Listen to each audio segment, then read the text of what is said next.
आज्ञा विवाह बेदी रे जेतेबेले बर कन्याकर विवाह हुए सेतेबेले बर पिता कन्या पिता को कहती पुओटीए दे झीटीए पाइलु आ कन्या पिता बर पिता को कहती झीटीए दे पुओटीए पाइलु।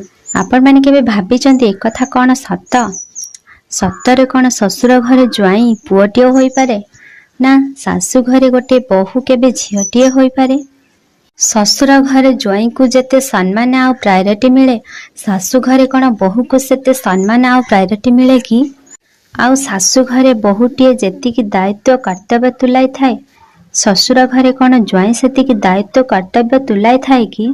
आउ जदि कौनसी ज्वाई ए सबु करिनिए ताहेले ताकू ए समाज घर जोया बोली कुहे। तो जदि बहु पाई कि सासु घरे दायित्व कर्तव्य तुलाइबा सुसौभाग्य होई थाए तेबे ससुर घरे ज्वाई पुओ होई कि दायित्व कर्तव्य तुलाइबा को ए मनीष एते निंदा करे कौन पाई कि? तेबे कौन विवाह बेदी रे दुई बापांक मध्यरे होइथिबा कथा कौन सबु मिछ? प्रतिज्ञा कौन सबु मिछ?